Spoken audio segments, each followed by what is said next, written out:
ഡിസംബറിലേക്ക് സ്വാഗതം. ഇന്നത്തെ അപ്ഡേറ്റ് ആയിട്ട് നിങ്ങളോട് പറയാനുള്ളത് ESന്റെ B1 B2 അതായത് വിസിറ്റ് വിസയ്ക്ക് ആരെങ്കിലും അപ്ലൈ ചെയ്യാനായിട്ട് പോകുന്നുണ്ട് എങ്കിൽ ഈ വീഡിയോ ശ്രദ്ധിച്ച് കാണുക. 2000 വിസ ആപ്ലിക്കേഷൻ ആണ് US കോൺസുലേറ്റ് ഇന്ത്യയിൽ റിജക്ട് ചെയ്തത്. എന്താണെന്ന് നമുക്ക് നോക്കാം. കോവിഡിന് ശേഷം വിസ ആപ്ലിക്കേഷൻ ചെയ്ത് കഴിഞ്ഞാൽ അപ്പോയിന്റ്മെന്റിന് വേണ്ടിയിട്ട് ലോങ് വെയിറ്റിംഗ് ഉണ്ടായിരുന്നു. ഇത് ഷോർട്ട് കട്ട് ചെയ്യാനായിട്ട് അവർ പലരും ബോട്ട് വഴി, അതായത് ചാറ്റ് ബോട്ട് വഴി ആപ്ലിക്കേഷൻ കൊടുത്തിട്ട് അപ്പോയിന്റ്മെന്റ് നേടിയെടുക്കുന്നുണ്ടായിരുന്നു. അതേപോലെ തേർഡ് പാർട്ടി വഴിയും അപ്പോയിന്റ്മെന്റ് നേരത്തെ എടുക്കുന്നുണ്ടായിരുന്നു. ഇത് ഇവർ കണ്ടുപിടിച്ചതിന് ശേഷം കഴിഞ്ഞ ദിവസം 2000 ആപ്ലിക്കേഷൻ ഒറ്റയടിക്കായിട്ട് ക്യാൻസൽ ചെയ്തു എന്നുള്ളതാണ്.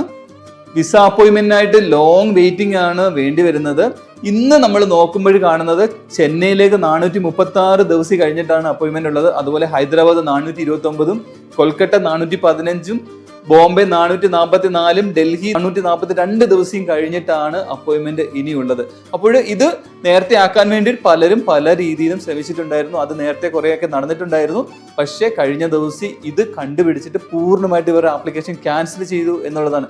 അപ്പോൾ നിങ്ങളിങ്ങനെ ഷോർട്ട് കട്ട് ഇനി എടുക്കാനായിട്ട് നോക്കരുത്. കൃത്യമായിട്ട് വെബ്സൈറ്റിൽ പോയിട്ട് നിങ്ങൾക്ക് ആപ്ലിക്കേഷൻ കൊടുക്കാം. ഇതിൽ എന്തെങ്കിലും ഹെൽപ്പ് വേണമെങ്കിൽ ഏറ്റവും ട്രസ്റ്റഡ് ആയിട്ട് എക്സ്പീരിയൻസ് ആയിട്ടുള്ള ഒരു ഏജൻസിനെ സമീപിക്കാവുന്നതാണ്.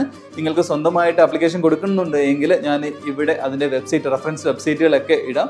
അതിൽ പോയി നോക്കിയിട്ട് നിങ്ങൾക്ക് സ്വന്തമായിട്ട് ഇതിൽ ആപ്ലിക്കേഷൻ കൊടുക്കുക. ഇത് റൈറ്റ് വേയിൽ മാത്രം പോകാനായി ശ്രമിക്കുക.